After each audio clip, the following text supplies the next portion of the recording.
Well, hello and welcome to another Tarot Chat with Jay. I have a hashtag today.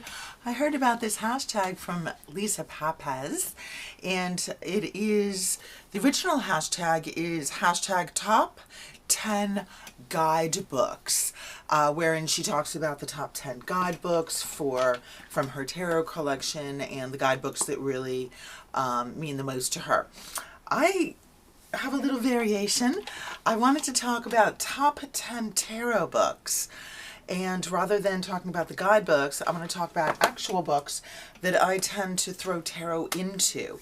I have a vastly expansive library, and I especially like to use art books as vehicles to throw tarot cards into. So I have 10 books to talk about, and they're in 5 categories. They are books about, the first category is liminality, the second will be spirituality, the third is biogeography, and the fourth is imagery as a way into emotion, and the fifth is color as a way into emotion. Descriptors, of course, will be below. And we start with liminality, and I first started thinking about liminality and art books. This is Lakeland Landscapes, gorgeous picture book, and a lot of these mirror images, and I found that I would turn the book upside down. So I'm looking at the mirror images, but in a sort of somewhat different perspective. So I'm working with Radiant Wise Spirit because I really like the colorway, and it's a real basic card. So we see here the Hierophant, and immediately I see the way this landscape, he's sitting on top of that mirage, which is not actually the mountain, but the reflection of the mountain, and the reds and the verticality of the columns behind the clouds, how he's sort of like sitting in the clouds on judgment over this landscape. That would be one example. If we wanted to pull another card to look to see what else we could see in this reading, that might be once again this the Eight of Pentacles. We're looking at apprenticeship and hard work and forging forward, and once again we see this gorgeous landscape and horizon line, sort of allowing a place for that message to sit. Also in this liminality space, I'm looking at Brian Froud's Fairies book. So this is also an example of, I don't have the Brian Froud fairy cards because I have the book.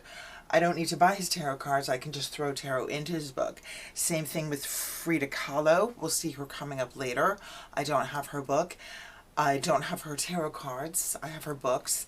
And also there's some exquisite painted landscapes that talk about the liminality in tarot cards, and I don't know those either because I have a lot of landscape books.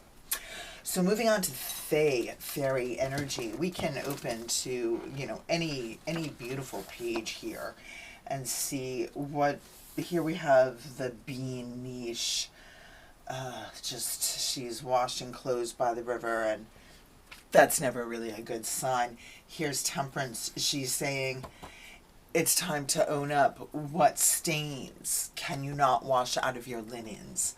What do you rise? And we see this card, these figures rising out of their shrouds, and all this linen up the top of this imagery.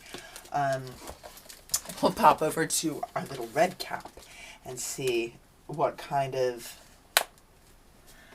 sun we can have right here. I'm actually just choosing to show the lilies and the roses.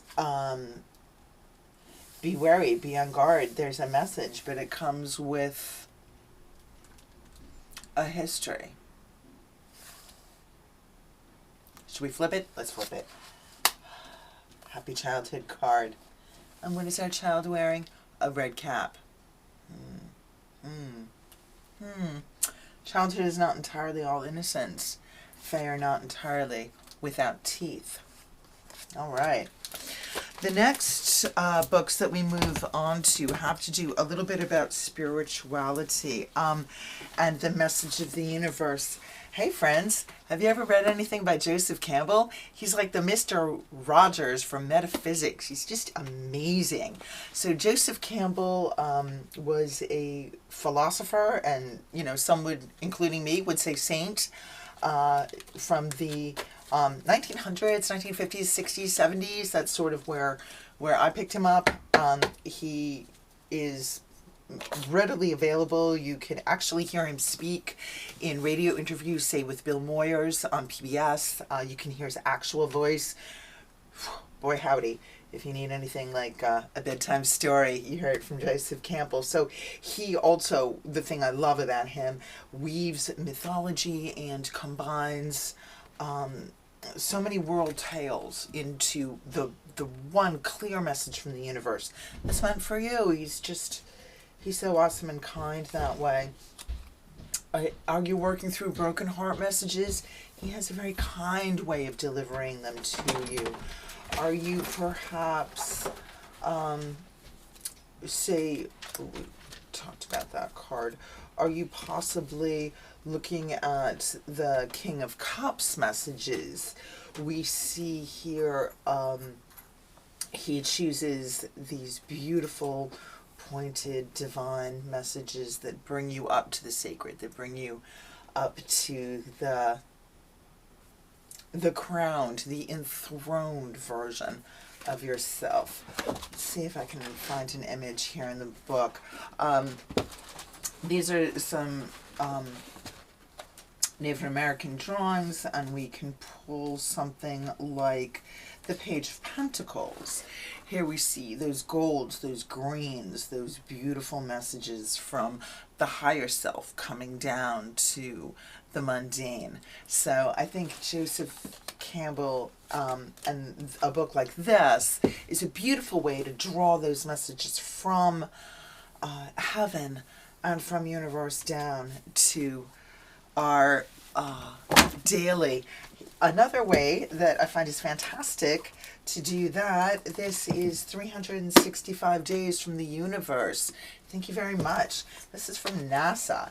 These are messages, especially if you take them and turn them on their side or turn them upside down. New cards. Ooh, Three of Cups. That's very interesting with this.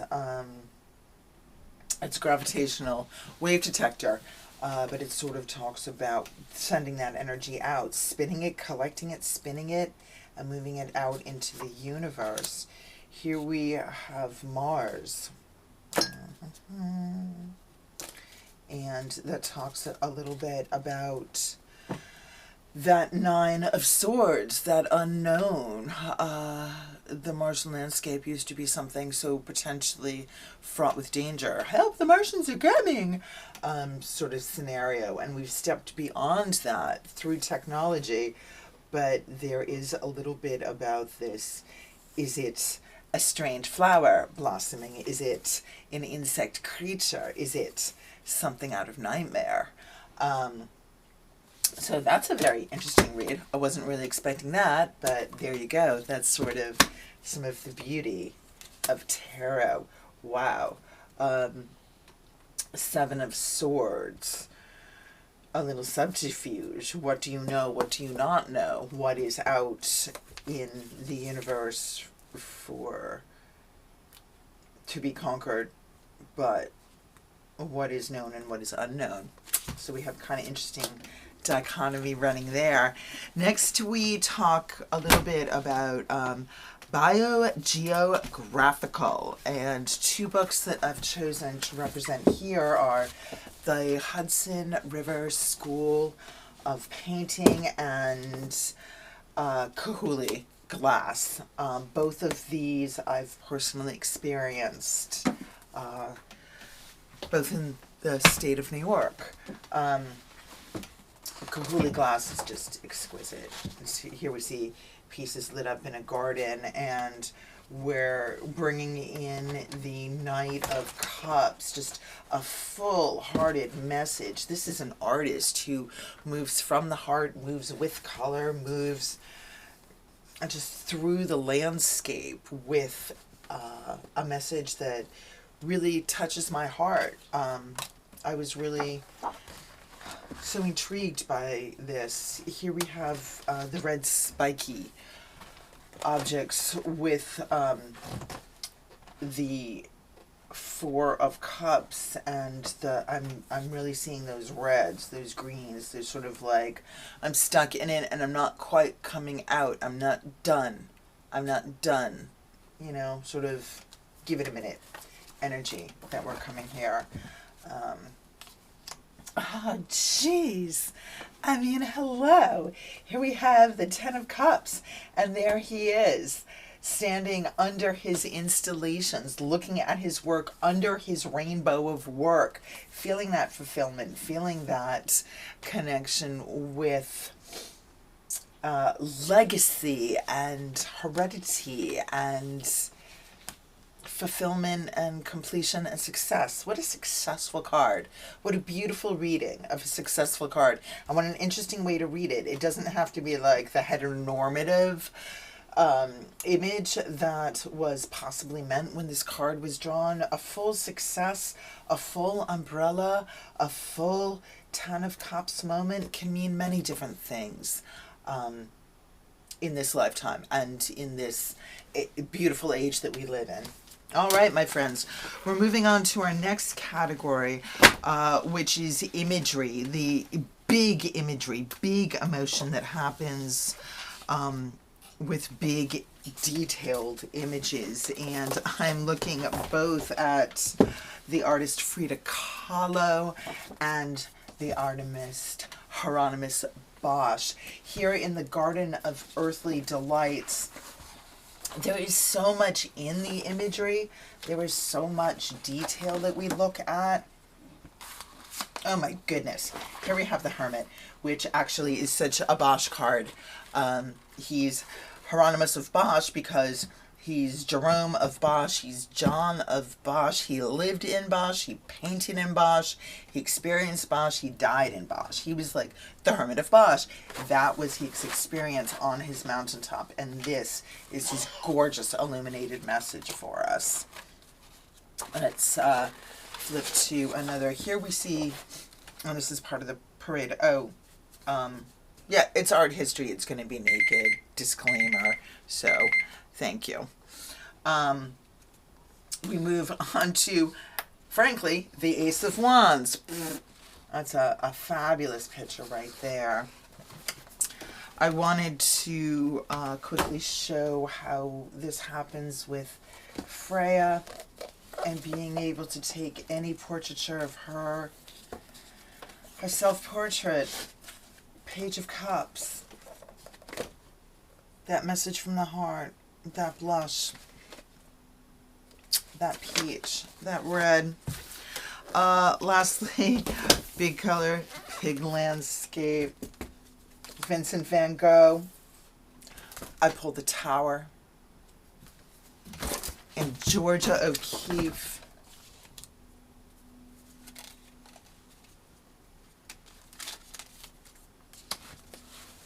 I pulled the Devil. Friends, thank you very much. It's been a Tarot Chat with Jay. How do you tarot book? Hashtag top 10 guidebooks. Have a wonderful witching day, friends.